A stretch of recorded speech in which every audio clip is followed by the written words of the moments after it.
Mga kwentong pinagsama-sama mula sa iba't ibang salaysay at pangyayaring hindi maipaliwanag.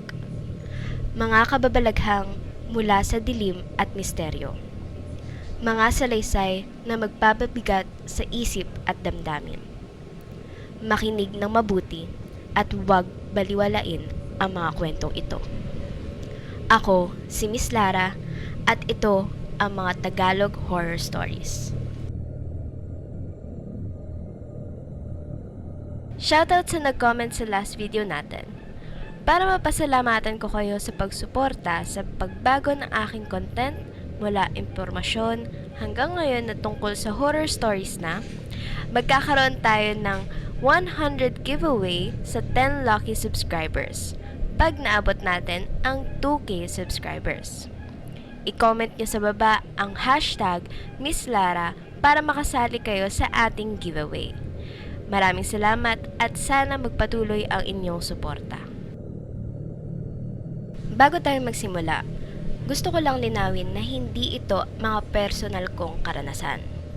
Ang mga kwentong ito ay matagal nang umiikot sa internet na ikukwento ko sa paraang parang ako mismo ang nakaranas nito. Kaya mula rito, isipin ninyo na ako ang nasa kwento. Noong 23 years old ako, isang taon akong tumira sa isang apartment na pinaniniwalaang may multo. Ang mas nakakagulat, mismong ang landlady ang nagsabi nito habang pipirma ako ng kontrata. Siyempre, hindi ko siya pinaniwalaan dahil hindi talaga ako naniniwala sa multo noon. Pero masasabi kong doon nagbago ang pananaw ko. Noong una akong pumunta para tignan ang apartment, isinama niya ako sa basement kung saan naroon ang laundry area. Habang naglalakad kami, pareho kaming napahinto dahil parang may taong naglalakad sa likod namin at malinaw naming narinig ang mga yabag. Lumingon siya sa akin at tinanong, Narinig mo ba yun? Pabiro ko namang sinagot, baka multo lang. Pero seryoso ang mukha niya at sinabi niyang pinalilibutan daw ng multo ang lugar na yun. Tinawanan ko lang siya at doon mismo sa ibabaw ng washing machine pumirma ako ng kontrata. Hanggang ngayon, hindi pa rin namin malaman kung saan nagagaling ang mga yabag na yon o kung bakit pakiramdam namin ay may sumusunod sa amin. Pagkalipat ko, doon nagsimula ang mga kakaibang pangyayari. Isa iyong lumang gusali na tinayo pa noong bahagi ng 1900s at minsan pa lang naging ospital. Pero nalaman ko lang yon matapos akong umalis. Mula pa lang sa unang linggo ko ron, gabi-gabi, eksaktong 3:00 na madaling araw, may maririnig akong napakalakas na bangga sa pintuan ko. Hindi simpleng katok. Parang isang malaking lalaki na tumatakbo at buong lakas na ibinabangga ang sarili niya sa metal kong pinto. Araw-araw, eksaktong 3:00. Sa umpisa, sobrang natatakot ako. Pero nang mapansin kong wala namang ibang nangyayari bukod sa isang malakas na bangga kada gabi, naisip kong baka may nangaasar lang sa akin. Kaya isang gabi, nagpuyat ako at nag-abang sa peephole habang may hawak na baseball bat. Mahalagang malaman na luma at maingay ang gusali. Rinig ko ang bawat yabag sa pasilyo at hagdan. Pero pagsapit ng 3:00, wala akong narinig na kahit anong yabag. 5 minuto akong nakasilip at walang nangyari. Kaya tumalikod na ako.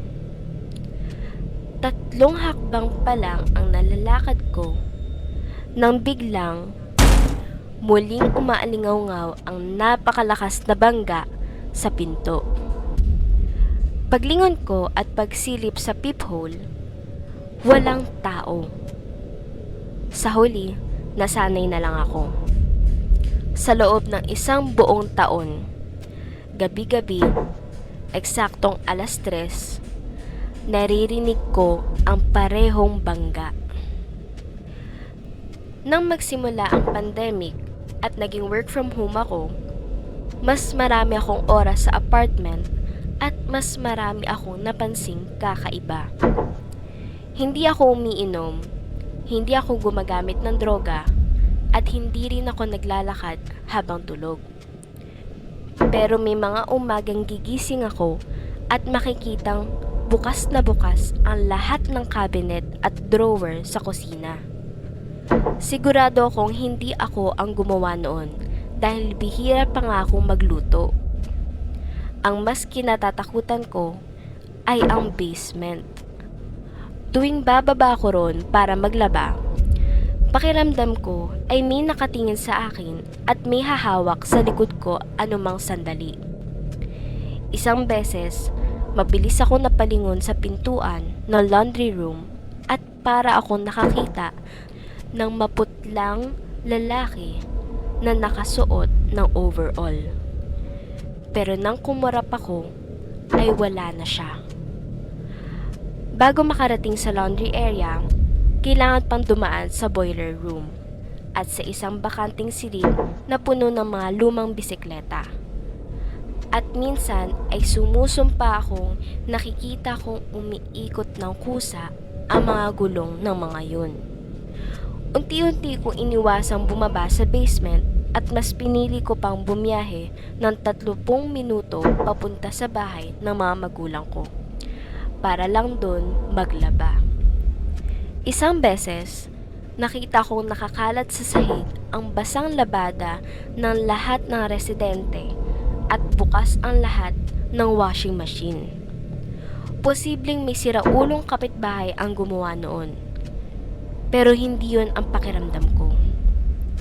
May kanya-kanya rin kaming storage room sa basement na may sariling kandado.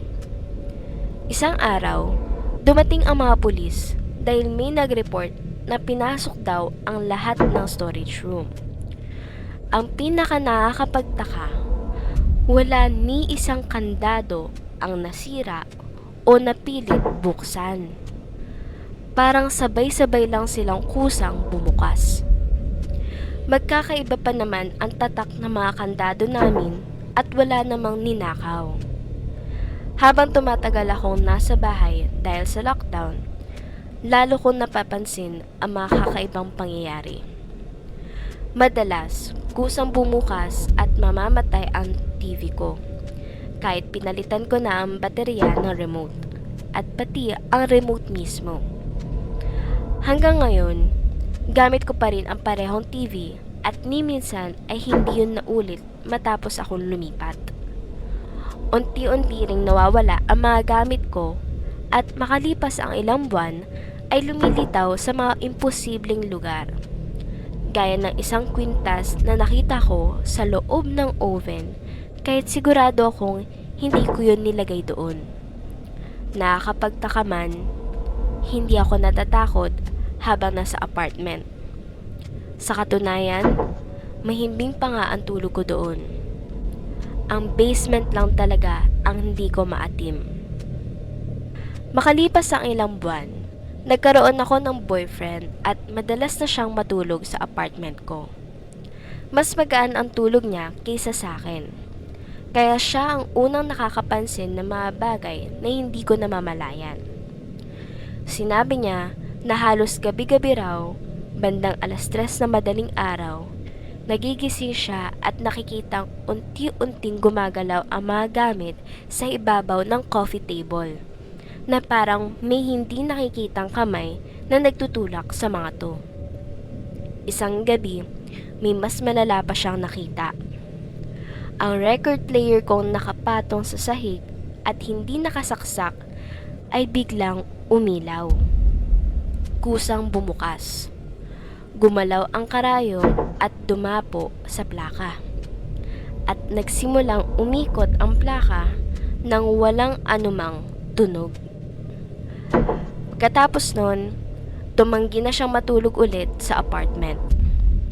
Sa buong panahon nakatira ako roon, lagi rin ako nakakarinig ng mabibigat na yabag mula sa apartment sa itaas. Palakad-lakad at pabalik-balik. Laging lampas 3:00 ng madaling araw.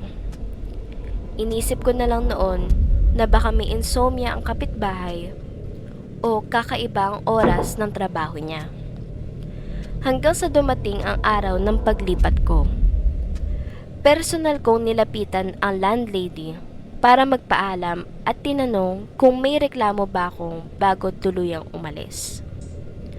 Pabiro kong sinabi, yun nasa taas ko, parang napakabigat ng paa at parang hindi natutulog sa gabi. Napakunot ang noo niya at sinabi niyang, Wala nang nakatira sa apartment sa itaas. Dahil 2 taon na yun bakante at sira ang unit. nanlaki ang mga mata ko. 1 taon akong nakatira doon. Ibig sabihin, sa buong panahon ay walang tao sa itaas ko. Kung ganon, kaninong mga yabag ang gabi-gabi kong naririnig?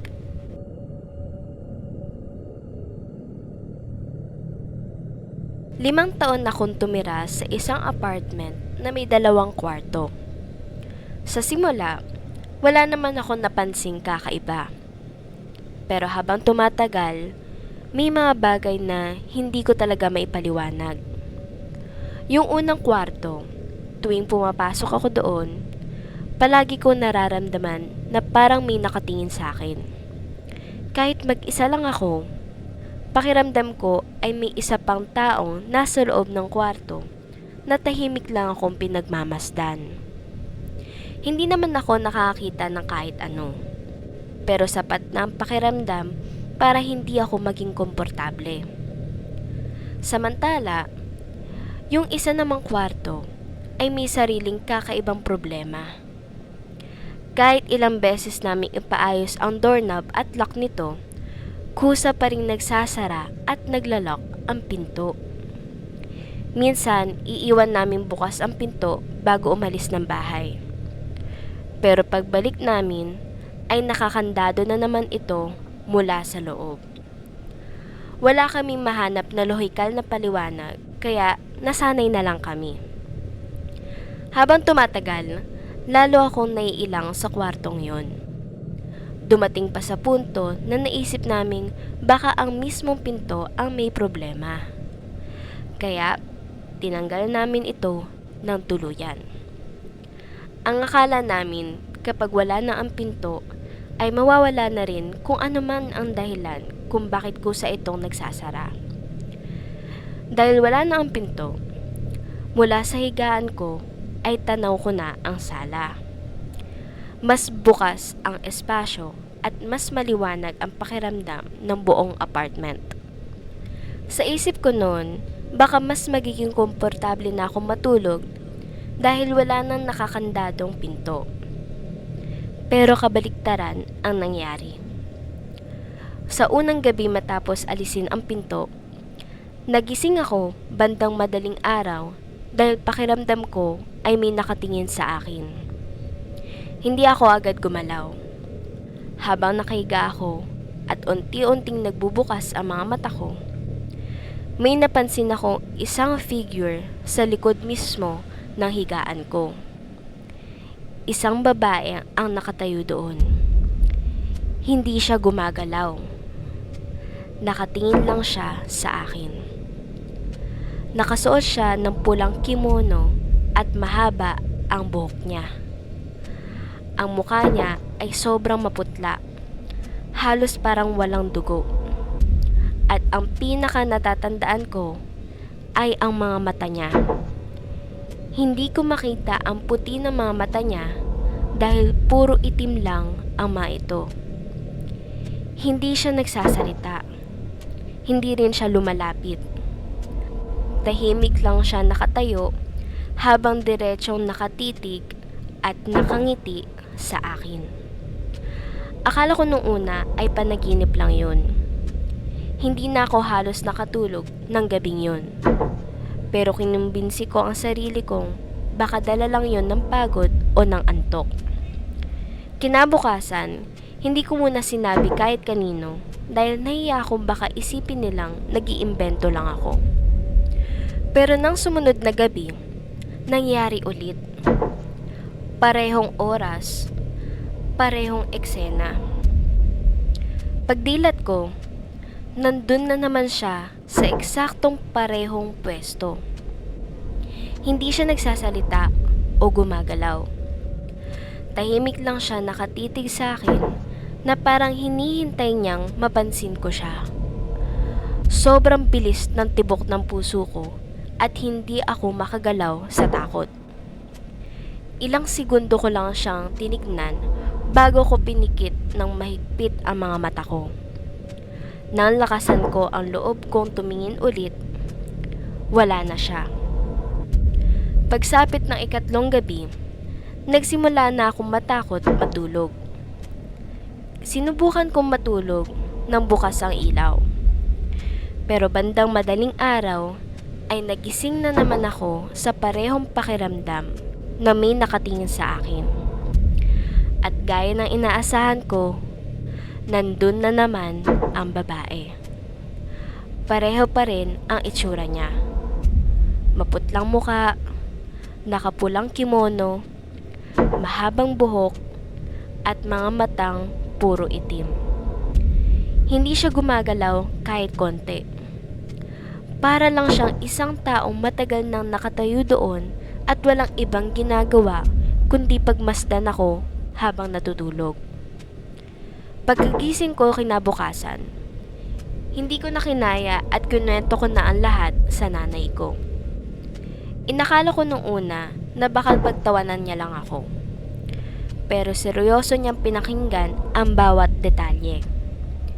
Hindi na rin siya nagtangkang hanapan agad ng lohikal na paliwanag. Sa halip, nagsindi siya ng insenso sa buong apartment at pinaikot namin ang usok sa bawat kwarto. Lalo na sa bahaging malapit sa higaan ko kung saan ko paulit-ulit nakikita ang babae. Tahimik lang kami nagdasal habang ginagawa yon.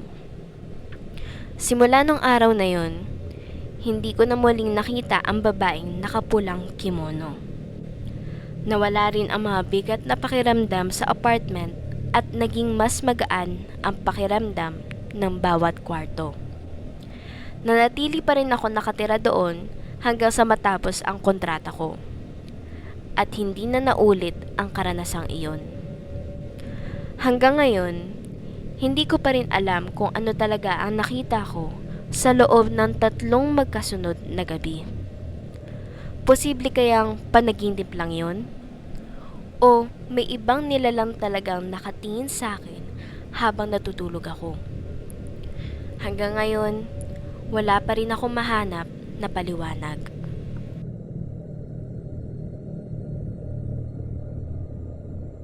Nagsimula ang lahat noong 2019 nang bumili kami ng isang bagong apartment. Dati itong pag-aari ng isang matandang mag-asawa. Doon namatay ang matandang lalaki habang ang kanyang asawa naman, nakilalang napakareliyoso at debotong babae, ang naiwan sa apartment. Ibinenta niya ito sa amin sa napakababang halaga. Pagkalipat namin, maayos naman ang lahat sa simula. Noong panahon yun, hindi maganda ang kalagayan ng isip ko dahil kakagaling ko lang sa hiwalayan.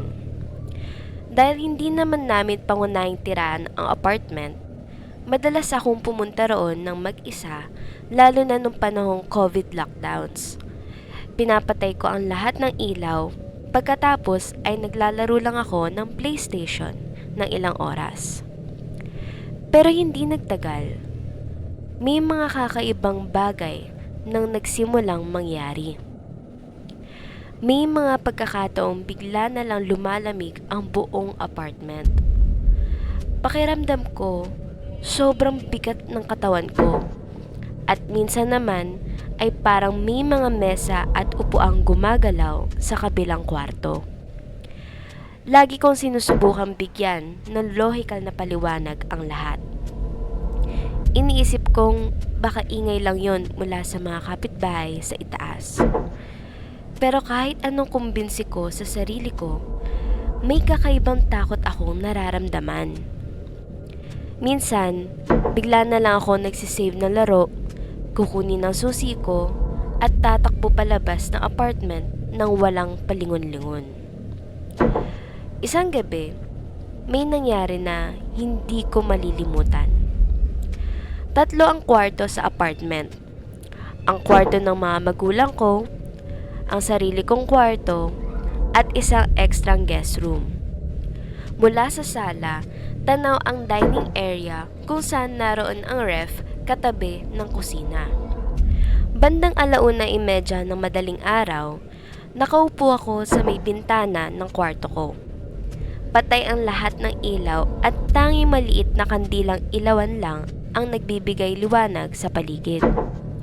Sa labas ay isang tahimik at bakanting kalsada na tinatamaan ng dilaw na ilaw na poste.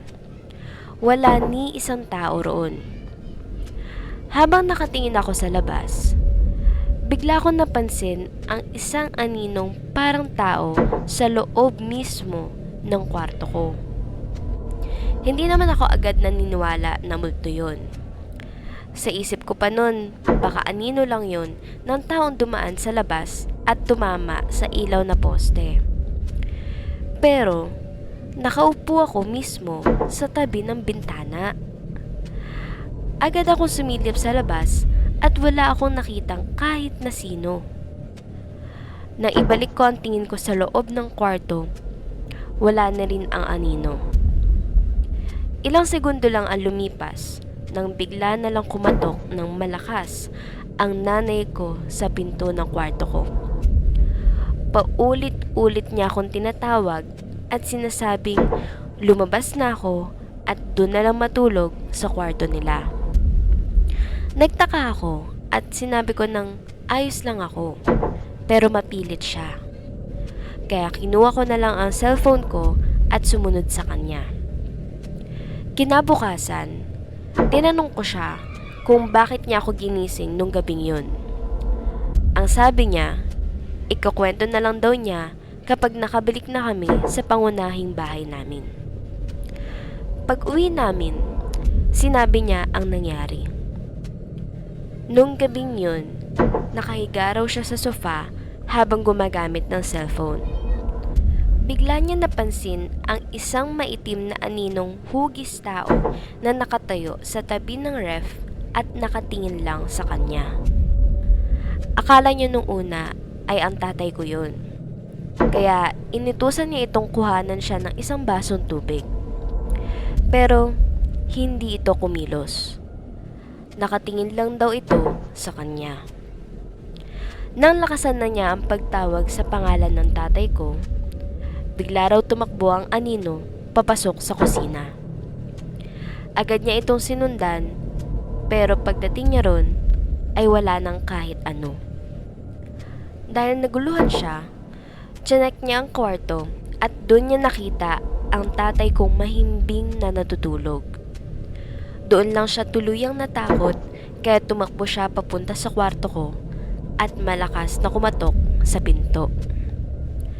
Kahit pagkatapos nun, hindi pa rin ako tumigil sa pagpunta sa apartment dahil naroon pa rin ang PlayStation ko at buong gaming setup ko. Ang kaibahan lang, umaga na lang ako pumupunta at sinisigurado kong makakaalis ako bago magtanghali. Sa tuwing naroon ako, may hindi maipaliwanag na takot na palagi ko nararamdaman.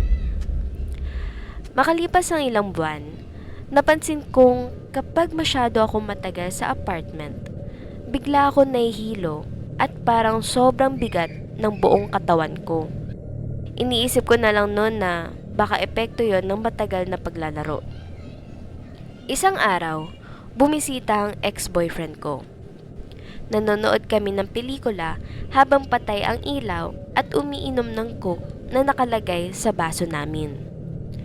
Bigla na lang may isang baso na nahulog mula sa shelf at nabasag sa sahig. Agad kong binuksan ang ilaw, nilinis ang mga bubog at pumunta muna sa banyo. Pagbalik ko, Habang papaupo na sana kami sa kama, napansin naming may mga maliliit na pushpin na nakakalat sa ibabaw ng higaan ko. Ang mas nakakapagtaka, ang mga pushpin na yon ay laging nakalagay sa shelf ng kwarto ng mga magulang ko. Hindi namin alam kung paano napunta ang mga yon sa higaan ko. At ilang segundo na lang sana ay higa na kami ron. Hindi pa kami nakakabawi sa pagkagulat nang bigla naming narinig ang tunog ng mga mesa at upuang tila hinihila sa dining area, na para bang may taong naglilipat ng mga kagamitan. Sobrang natakot ang ex-boyfriend ko at pinilit niya akong umalis agad sa apartment. Inihatid niya ako pauwi sa bahay ng mga magulang ko. Pagkatapos nun, ikinuwento namin ng nanay ko ang lahat na nangyari sa lola ko sa side ng nanay ko, na isa rin napakarelihiyosong tao. Nakipag-ugnayan siya sa isang pari na kakilala niya. Binigyan siya nito ng isang bagay na nabendisyonan at sinabing itago iyon sa isang bahagi ng apartment na hindi madaling makita. Bukod doon, nagsagawa rin kami ng isang simpleng ritual ng paglilinis. Habang may nasusunog na mga sangkap para sa paglilinis sa loob ng isang mangkok, sinabi ng lola ko na ako ang humawak nito at ilagay yon sa mismong lugar kung saan ko unang nakita ang anino. Sa mismong sandaling nilapag ko ang mangkok sa lugar na yon, bigla ako nakaramdam ng matinding hilo. Parang umiikot ng paulit-ulit ang buong ulo ko. Ilang segundo lang ang lumipas, bigla rin nawala ang pakiramdam na yon at bumalik ako sa normal. Pagkatapos ng ritual, parang biglang gumaan ang buong apartment. Hanggang ngayon, paminsan-minsan ay nakakaramdam pa rin ako ng kakaibang kaba kapag naroon ako. Pero ang mabigat na pakiramdam na dati ko nararanasan ay tuluyan nang nawala. Sa tingin ko, umalis na kung ano man ang meron dun. Baka sa huli, natagpuan na rin nito ang kapayapaan niya.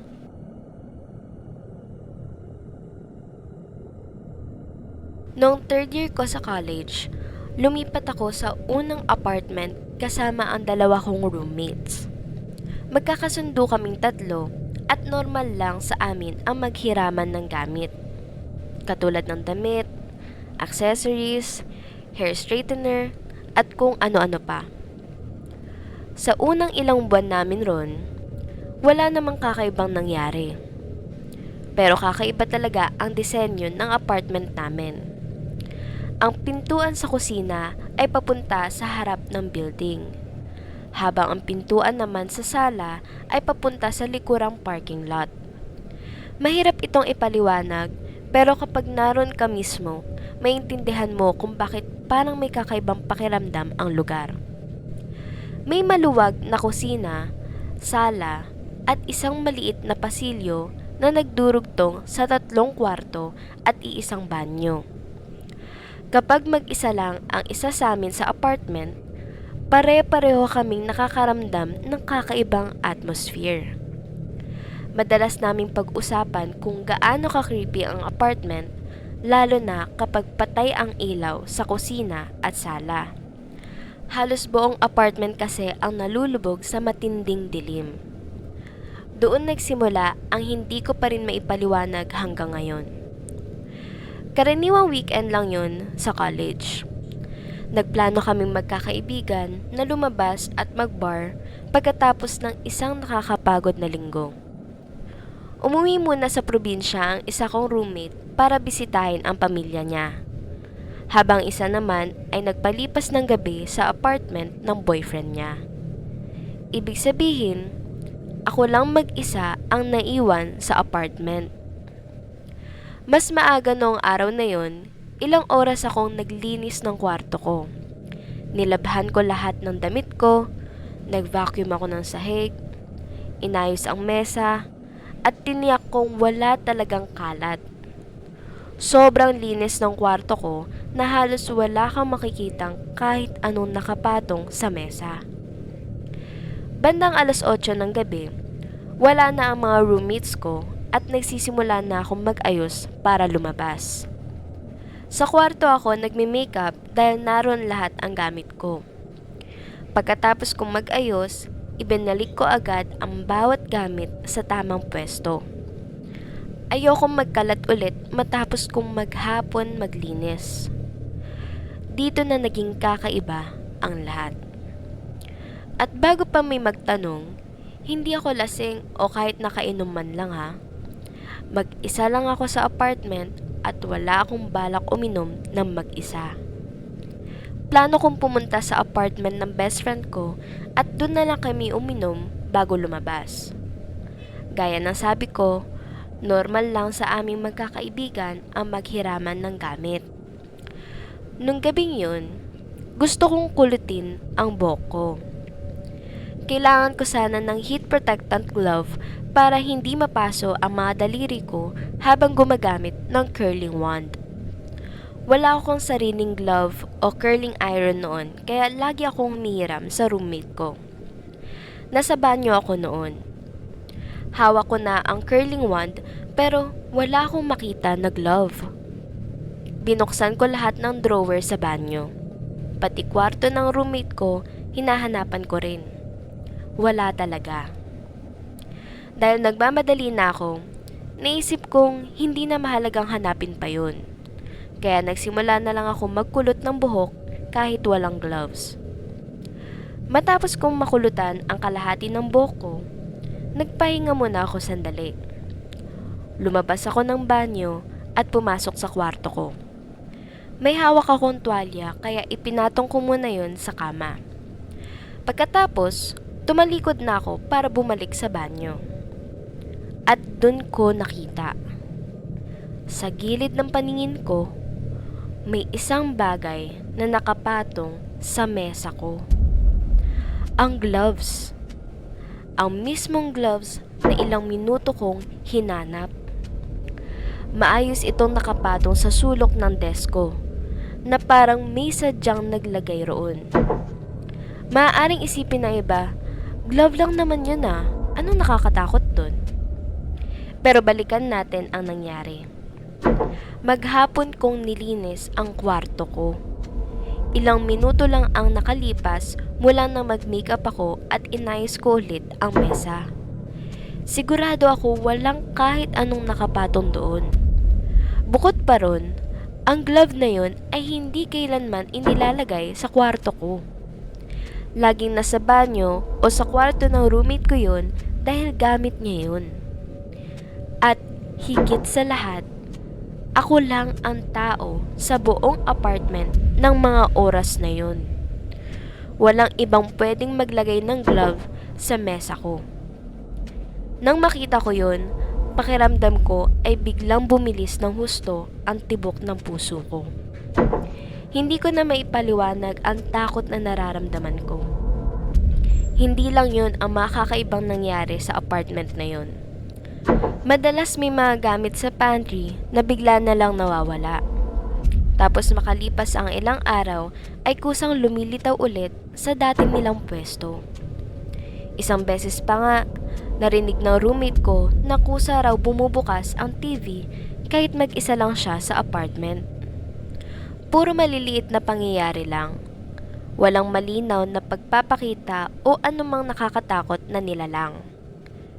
Pero hanggang ngayon, wala pa ring nakapagpapaliwanag kung paano napunta ang gloves na yon sa mesa ko. At kahit maraming taon na ang lumipas, malinaw ko pa rin naaalala ang pakiramdam ng matinding takot nang nakita ko ang isang bagay sa lugar kung saan sigurado akong hindi ito dapat naroon.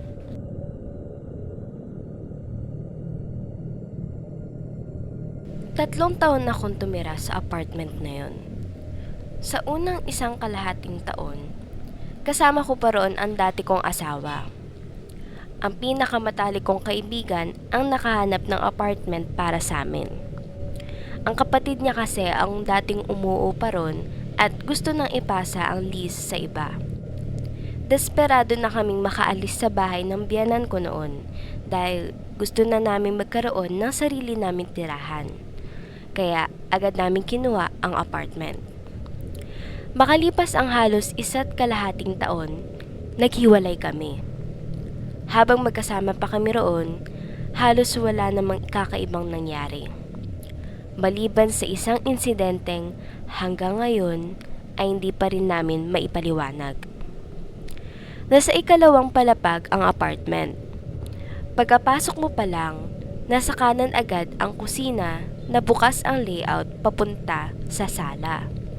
Lampas ng sala ay may mahaba at makitid na pasilyo. Sa kaliwang bahagi nito ay 3 pinto, 2 kwarto at 1 banyo. Sa pinakadulo naman ng pasilyo ay ang laundry room. Nasa sala ang gaming computer ng ex ko. Samantalang ang ekstrang kwarto naman ay ginawa kong maliit na art studio. May sarili akong mesa roon kung saan nakalagay ang computer ko. Madalas akong manood ng YouTube habang gumagawa ng mga artwork o iba pang proyekto. Tinuruan ako ng ex ko na laging i-shutdown ng maayos ang computer. Kaya naging ugali ko na talagang patayin ito pagkatapos gamitin. May 2 rin siyang pusa. At gaya ng karamihan ng pusa, mahilig silang tumalon kung saan-saan at nanggugulo. Kaya lagi kong sinasarado ang pinto ng studio kapag wala ako roon. Isang gabi, nagising ako dahil sa tunog ng isang video na tila tumutugtog mula sa sala. Akala ko nung una, baka aksidenteng natapakan ng isa sa mga pusa ang computer ng ex ko at kusang bumukas iyon. Dahil antok pa ako, hindi ko na pinansin at bumalik na lang sa pagtulog. Kinabukasan, maagang nagising ang ex ko para pumasok sa trabaho. Doon ko napansin ang pinatay niya ay hindi pala ang gaming computer niya, kundi ang computer ko sa art studio. Bigla akong kinabahan. Hindi ko maintindihan kung paano yun nangyari. Una, may password ang computer ko. Hindi ito basta-basta mabubuksan. Pangalawa, sigurado akong pinatay ko yun bago matulog dahil lagi kong ginagawa yun. At pangatlo, nakasarado ang pinto ng studio buong gabi. Kung naiwan ko mang bukas ang computer habang malakas ang YouTube, imposibleng hindi namin yun marinig bago kami nakatulog. Hindi talaga namin yun maipaliwanag. Sa huli, inisip na lang namin na baka nagloko lang ang computer. Pagkatapos nun, wala nang nangyaring kakaiba. Hanggang sa nag-divorce kami. Nang tuluyan nang umalis ang ex ko, isinama niya ang 2 niyang pusa. Naiwan ako mag-isa sa apartment kasama ang aso ko. Palagi kong kasama ang aso ko sa kwarto kapag natutulog. Hindi siya kailanman natutulog magdamag sa sala. Simula na mag-isa na lang ako, pakiramdam ko palagi may nagmamasid. Hindi ako kailanman naging komportable sa apartment na yon. Isa pa sa mga hindi ko may paliwanag ay ang amoy ng lumang sigarilyo. Hindi ako naninigarilyo. Hindi rin naninigarilyo ang kapatid ng kaibigan kong dating nakatira roon. Pero kung minsan, bigla na lang lalakas ang amoy ng lumang usok ng sigarilyo. Madalas ko itong naaamoy sa laundry room. Pero may mga pagkakataong pagkapasok ko pa lang ng apartment ay nandun na agad ang amoy. Minsan naman, sa pasilyo ko ito naaamoy. Wala akong makitang pinanggagalingan nito, lalo na ang pasilyo. May kakaibang pakiramdam talaga doon. Minsan, sinabi pa sa akin ng kaibigan ko na noong kapatid niya pa ang nakatira doon, lagi daw siyang kinikilabutan tuwing dadaan sa pasilyo. Pero ang nakakagulat, 10 taon doon nakatira ang kapatid niya at ni minsan daw ay wala siyang naranasang paranormal. Makalipas ang 6 na buwan matapos ang divorce namin, nagkaroon ako ng bagong boyfriend. Madalas siyang matulog sa apartment ko dahil ayoko talagang mag-isa doon. Ayaw rin niyang naiisip na mag-isa lang ako sa lugar na yun. Sa puntong yun, sunod-sunod na ang mga kakaibang nangyayari. Umabot pa ako sa punto na iniisip kong baka may taong palihim na nakatira sa apartment ko. Hindi ito imposible. Delikado ang lugar na yon at maraming palaboy sa paligid. Inisip kong baka may nakapasok at nagtatago sa loob ng apartment. Wala na kasi akong ibang maisip na paliwanag. Kapag gabi, habang nakahiga ako sa kama, madalas akong makarinig ng mga kaluskos sa kusina. Parang may naghahalongkat na mga gamit. Pero ang pinaka nakakatakot sa lahat ay nangyaring isang madaling araw. May alaga akong Great Dane. May sarili siyang kama na nasa paanan ng higaan ko. Napakabait niyang aso. Kapag natutulog siya, halos imposibleng magising. Pero bandang 2:00 na madaling araw, nagising ako dahil sa mahina niyang ungol. Hindi siya kailanman gumagawa noon. Pagtingin ko, nakaupo siya sa kama niya habang nakatingin diretsyo sa pasilyo. Nakatayo ang mga balahibo niya. Nakalabas ang mga pangil at mababa ang ungol niya na parang may nakikita siyang hindi ko makita. Hindi ko pa siya kailanman nakitang ganun. Tahimik ko siyang sinaway para makinig ako sa paligid. Nang tumigil siya sa pag-ungol, dun ko narinig. May tunog na mababagal na yabag, kasabay ng paglangit-ngit ng sahig mula sa sala, papalapit sa kwarto ko. Para ako nanigas sa sobrang takot. Sigurado akong may tao sa apartment. Napakalakas ng tibok ng puso ko. Dahan-dahan akong bumaba ng kama at kinuha ang baril na nakatago sa ilalim nito. Patuloy kong naririnig ang mga yabag na papalapit habang patuloy na umuungol ang aso ko. Lumapit ako sa pintuan. Sa isip ko, anumang sandali ay makikita ko na ang taong matagal ko nang pinaghihinalaang palihim na nakatira sa apartment. Pero pagsilip ko sa pasilyo, wala. Walang kahit sino.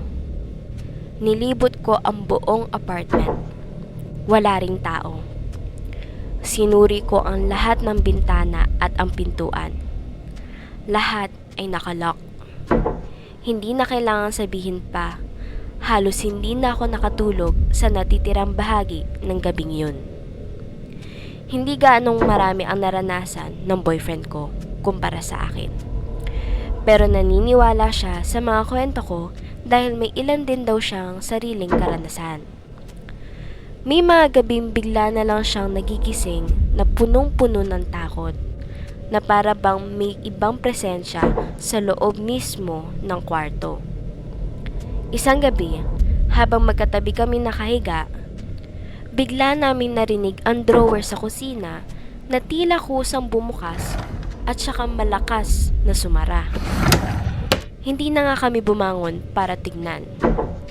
Sa dami na nangyayari, pinili na lang namin wag pansinin ang lahat. Kinabukasan, bumaba ako sa unang palapag para kunin ang sulat ko. May restaurant kasi sa ibaba ng apartment at medyo kakilala ko ang may-ari. Nagkataon na nagkita kami. Habang nagkukwentuhan kami, nabanggit kong lilipat na ako ng tirahan. Nagulat siya. Pagkatapos ay bigla niya akong tinanong, May naranasan ka bang kakaiba habang nakatira roon? noong una, akala ko ang tinutukoy niya ay ang mga taong gumagala sa eskinita. Kaya sinabi kong, oo, may mga taong minsan naghahalongkat ng basura ko. Pero pinutol niya ako. Sabi niya, Hindi yun ang ibig kong sabihin. May mga bagay bang nangyari sa apartment na hindi mo maipaliwanag? parang namutla ako. Sinabi kong, oo. Pagkatapos, ay tinanong ko kung bakit niya naitanong yun. Doon niya ikinuwento ang mga nalalaman niya. May ilang empleyado at customer raw ng restaurant na nakakakita ng mga anyong hindi maipaliwanag sa loob ng gusali. Siya mismo raw ay nakaranas na kusang tumilapon ang mga lata ng pagkain mula sa mga shelf. At madalas din daw niyang nararamdaman ang mabigat na pakiramdam na parang may nakatingin sa kanya. May sinabi pa siyang mas nakakagulat. Ayon daw sa dating umuupa sa isa pang apartment sa parehong gusali, minsan daw itong gumamit ng Ouija board sa loob ng unit niya. Dahil sa dami ng kakaibang pangyayari, minsan pa raw silang nag-imbita ng isang babaeng nagpakilalang medium para tingnan ang buong gusali. Ayon dito, may mga energy vortex daw sa basement. Hindi ko man alam ang ibig sabihin nun, lalo lang akong kinabahan. Sa totoo lang, napakalaking bagay ang mga narinig kong yon. Matagal kong kinumbinsi ang sarili ko na baka guni-guni ko lang ang lahat. Pero matapos kong marinig ang mga kwento ng may-ari ng restaurant, nagsimula akong isipin na baka hindi pala talaga ako nag-iisa sa mga karanasang yon. Sa huling kakaibang pangyayaring naaalala ko ay isang gabi bago kami matulog ng boyfriend ko. Nakahiga na ako sa kama habang nagsisipilyo siya sa banyo. Pumasok sa kwarto ang aso ko para humiga sa kama niya. Ngumiti ako at sinabi ko lang, "Good night." Paglabas ng boyfriend ko mula sa banyo, tinanong niya ako. Sinong kausap mo? Sinabi ko, ang aso ko lang. Pero nagtaka siya. Akala raw niya ay may kausap akong ibang tao sa telepono. Dahil narinig daw niyang may nagsabi ng good night 2 beses. Tinignan ko siya at sinabi ko, 1 beses ko lang sinabi yun. Hindi nagtagal pagkatapos nun, tuluyan na rin akong lumipat ng apartment. At hanggang ngayon, wala pa rin akong mahanap na paliwanag sa lahat ng nangyari doon.